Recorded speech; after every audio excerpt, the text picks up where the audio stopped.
नमस्कार दोस्तों, स्वागत है आपका बिहार समाचार में। तो चलिए बिहार की 10 प्रमुख बड़ी खबरों को जानते हैं। तो खबरों की ओर आगे बढ़ने से पहले एक नजर सुर्खियों पर। दिल्ली से बिहार लौटने के बाद नेता प्रतिपक्ष तेजस्वी यादव लगातार सरकार गिराने की बात कह रहे हैं। तेजस्वी ने एक बार फिर से अपनी बात को दोहराया है। पार्टी कार्यालय में पत्रकारों से बातचीत में तेजस्वी ने कहा कि बिहार की सरकार गिरी हुई सरकार है, इस सरकार का गिरना तय है। तेजस्वी ने कहा कि लोगों को थोड़ा धैर्य रखना होगा, बिहार की जनता भी जानती है कि इस सरकार का गिरना तय है। तेजस्वी ने कहा कि नीतीश सरकार नौजवानों के साथ धोखा कर रही है। एसटीईटी कोई नया मामला नहीं है, सरकार लगातार बहाली में धांधली कर रही है। बिहार में भ्रष्ट अधिकारियों के सहारे सरकार चल रही है। भ्रष्ट अधिकारी मंत्री और विधायक पर ज्यादा हावी है। समाज कल्याण विभाग के मंत्री मदन साहनी ने जो भी कुछ कहा है यह बिल्कुल सही है। उन्होंने जो आरोप लगाया है उसका छींटा मुख्यमंत्री नीतीश कुमार की कार्यशैली पर भी पड़ा है। तेजस्वी ने कहा कि बिहार में अफसरशाही पूरी तरह से बेलगाम हो गई है। बिहार के सीएम नीतीश भ्रष्टाचार के भीष्म पितामह है। मैंने पहले ही कहा था कि जून के महीने में बिना आरसीपी टैक्स दिए किसी का ट्रांसफर पोस्टिंग नहीं होता है। बिहार में शिक्षा और स्वास्थ्य व्यवस्था चौपट हो गई है। जब से नीतीश बिहार के सीएम बने हैं तब से बिहार में यही धंधा चल रहा है।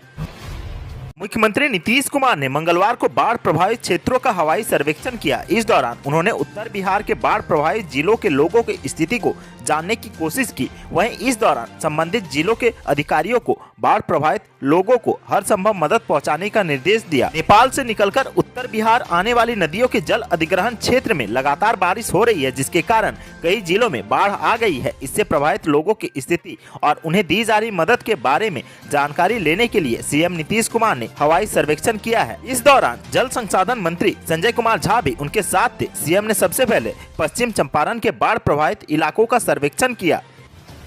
लंबे समय से बंद मुख्यमंत्री नीतीश कुमार का जनता दरबार अब एक बार फिर से शुरू हो रहा है। मुख्यमंत्री का जनता दरबार 12 जुलाई से शुरू होगा। सप्ताह में एक दिन सोमवार को मुख्यमंत्री जनता की समस्याओं का निपटारा करेंगे। इस दौरान कोविड प्रोटोकॉल का सख्ती से पालन किया जाएगा। गौरतलब है कि बीते दिनों मुख्यमंत्री सचिवालय में बन रहे जनता दरबार के सेट का मुआयना करने सीएम नीतीश गए थे। तभी से यह कयास लगाया जा रहा था कि अब जल्द ही जनता दरबार की शुरुआत होगी। इसे लेकर मुख्य सचिव त्रिपुरारी शरण ने राज्य के अधिकारियों के साथ बैठक की। वीडियो कॉन्फ्रेंसिंग के जरिए कई आवश्यक निर्देश भी दिए गए। इस बैठक में सभी विभाग के अपर मुख्य सचिव, प्रधान सचिव, गृह विभाग के सचिव व अन्य अधिकारी शामिल हुए। जिलों में बैठक में डीएम, प्रमंडलीय आयुक्त, आईजी, डीआईजी और एसपी भी मौजूद थे। इससे पहले सोमवार को मंत्रिमंडल सचिवालय की ओर से इसे लेकर जिलों को भी पत्र जारी कर दिया गया है। मुख्य सचिव की बैठक में यह तय हुआ है कि 12 जुलाई से प्रत्येक सोमवार को मुख्यमंत्री का जनता दरबार लगाया जाएगा।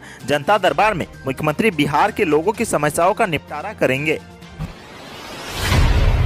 सरकारी सेवकों की मृत्यु के बाद अनुकंपा पर परिवार के किसी सदस्य को दी जाने वाली नौकरी को लेकर पटना हाईकोर्ट ने बड़ा फैसला दिया है। पटना हाईकोर्ट ने एक फैसले में कहा है कि जब परिवार का एक सदस्य सरकारी नौकरी में है तो परिवार के किसी अन्य सदस्य को अनुकंपा पर नौकरी नहीं दी जा सकती है। हाईकोर्ट ने स्पष्ट किया है कि अनुकंपा पर नौकरी का लाभ केवल उन्हीं लोगों को मिल सकता है जिनके परिवार में कोई सरकारी नौकरी में नहीं हो। पटना हाईकोर्ट के न्यायमूर्ति डॉक्टर अनिल कुमार उपाध्याय की एकल पीठ ने सोमवार को हरेंद्र कुमार की तरफ से दायर अर्जी पर सुनवाई करते हुए यह ऐतिहासिक फैसला दिया है। साथ ही दायर अर्जी को खारिज करते हुए न्यायमूर्ति डॉक्टर अनिल कुमार उपाध्याय की एकल पीठ ने कहा है कि अनुकंपा पर नौकरी किसी कर्मी के सदस्य का अधिकार नहीं है।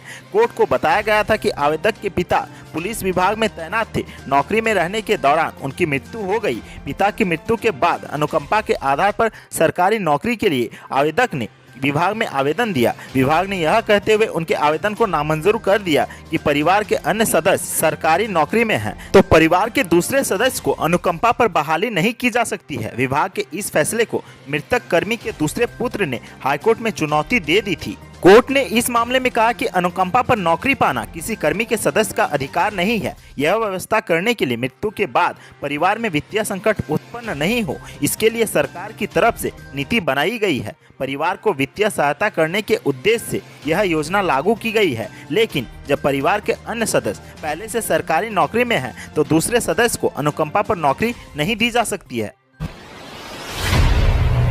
मुंगेर जिले के कोठवा गांव में प्रसाद खाने से 250 लोग बीमार हो गए, जिसके बाद गांव में पहुंची स्वास्थ्य विभाग की टीम ने लोगों का इलाज शुरू किया। जिनकी तबीयत ज्यादा खराब थी उन्हें धरहरा सामुदायिक स्वास्थ्य केंद्र भेजा गया, जहां लोगों का इलाज जारी है। स्वास्थ्य विभाग की टीम ने प्रसाद के सैंपल को जांच के लिए भेजा है। फिलहाल चिकित्सक इसे फूड पॉइजनिंग का मामला बता रहे हैं। हालांकि जांच के बाद इसकी पुष्टि की बात कही जा रही है। बीमार लोगों में ज्यादातर बच्चे शामिल हैं। घटना के संबंध में बताया जाता है कि सोमवार को कोठवा गांव के रहने वाले महेश कोड़ा के घर पर पूजा का आयोजित की गई थी, जिसमें कई लोग शामिल हुए थे।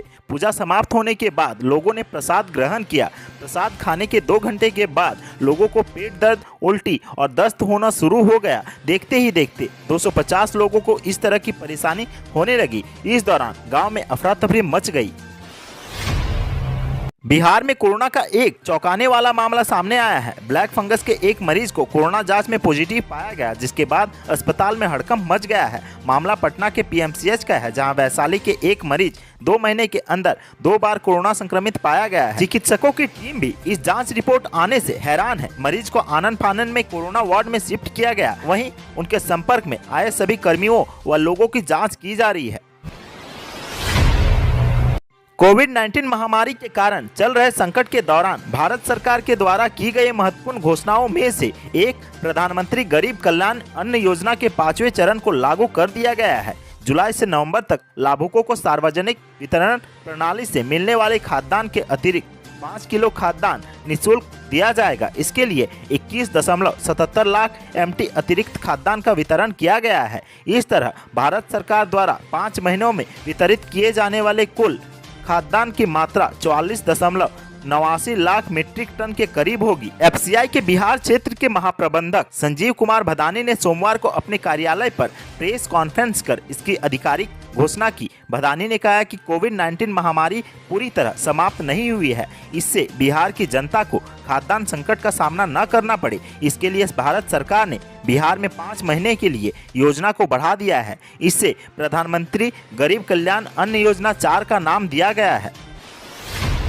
सोमवार यानी 5 जुलाई को राजद ने पार्टी के 25 साल पूरे हो जाने पर रजत जयंती समारोह पटना में मनाया। इस कार्यक्रम के मुख्य आकर्षण रहे राजद सुप्रीमो लालू प्रसाद यादव। लंबे अरसे के बाद बिहार की जनता व खासकर उनके समर्थकों ने लालू यादव की आवाज को उसकी पुरानी अंदाज में सुना। रिहा होने के बाद लालू यादव पहली बार जनता व कार्यकर्ताओं को इतने देर तक संबोधित किए। बिहार में अब सियासी गर्मी भी बढ़ गई है। लालू यादव की एंट्री ने राजद कार्यकर्ताओं में नई ऊर्जा का संचार किया है। बिहार में लालू की वापसी को लेकर अब कयास तेज हो रहे हैं। वहीं एनडीए लालू की वापसी को देखकर उन पर लगातार हमलावर है। राजद के 25वें स्थापना दिवस समारोह पर मौजूद लालू यादव ने अपने सेहत के बारे में भी जानकारी दी। उन्होंने समर्थकों को बताया कि उनकी सेहत पहले से बेहतर है। रांची में उनकी तबीयत काफी अधिक खराब हो चुकी थी। यहाँ तक कि उन्होंने ये भी कहा था कि अगर तेजस्वी और राबड़ी देवी न होती तो उनकी मौत रांची में ही हो जाती। एम्स के डॉक्टरों को उन्होंने धन्यवाद दिया और कहा है कि मेरी जान उन्होंने बचा ली। चिराग पासवान ने मंगलवार को मुख्यमंत्री नीतीश कुमार और अपने चाचा पशुपति पारस पर हमला बोला है। पटना में पत्रकारों से बात करते हुए उन्होंने कहा कि जब मेरे पिता बीमार थे तो नीतीश कुमार ने उनका हालचाल तक नहीं पूछा था, उनको अपमानित किया, लेकिन आज मेरे चाचा उन्हीं की गोद में जाकर बैठे हैं। चिराग ने कहा कि देश के प्रधानमंत्री और गृह मंत्री ने सोमवार को पिताजी की जयंती पर उन्हें श्रद्धांजलि दी। विपक्ष ने भी उन्हें याद किया, लेकिन नीतीश कुमार ने उन्हें श्रद्धांजलि तक नहीं दी और हमारे चाचा उनके साथ दोस्ती निभा रहे हैं। इस वक्त एक बड़ी खबर पटना से सामने आ रही है। पूर्व मुख्यमंत्री लालू प्रसाद यादव के बड़े बेटे तेजप्रताप यादव की अचानक तबीयत बिगड़ गई है। तेजप्रताप को काफी बुखार है, उन्हें सांस लेने में दिक्कत हो रही है। बड़े भाई की तबीयत बिगड़ने की खबर मिलते ही बिहार के नेता प्रतिपक्ष तेजस्वी यादव अपने भाई का हालचाल लेने के लिए उनके आवास पर पहुंचे हैं। मंगलवार की शाम बिहार के पूर्व स्वास्थ्य मंत्री और समस्तीपुर जिले के हसनपुर सीट से राजद विधायक तेजप्रताप यादव की तबीयत बिगड़ गई है। करीब सूत्रों की माने तो तेजप्रताप को काफी तेज बुखार है, उन्हें सांस लेने में भी दिक्कत आ रही है। फिलहाल उनके आवास पर ही डॉक्टर तेजप्रताप का इलाज कर रहे हैं, लेकिन एहतियात के तौर पर उनके आवास के बाहर एक एम्बुलेंस तैनात है ताकि स्थिति बिगड़ने पर उन्हें जल्द से जल्द किसी हॉस्पिटल में भर्ती कराया जा सके। बड़े भाई की तबीयत अचानक से खराब होने की सूचना मिलते ही छोटे भाई तेजस्वी आनन फानन में उनसे मिलने पहुंचे। सूत्रों से मिली जानकारी के मुताबिक तेजस्वी अपने बड़े भाई के साथ मौजूद हैं। डॉक्टर तेज प्रताप का इलाज कर रहे हैं। बताया जा रहा है कि तेजस्वी ने डॉक्टर से बातचीत की, उनसे सलाह लिया है। फिलहाल डॉक्टरों ने कहा है कि स्थिति सामान्य है। तो आज के सुर्खियों में बस इतना ही। बिहार से जुड़ी खबरों के लिए सब्सक्राइब करें हमारे चैनल को और साथ ही साथ अपने दोस्तों और रिश्तेदारों में शेयर करना ना भूलें। धन्यवाद।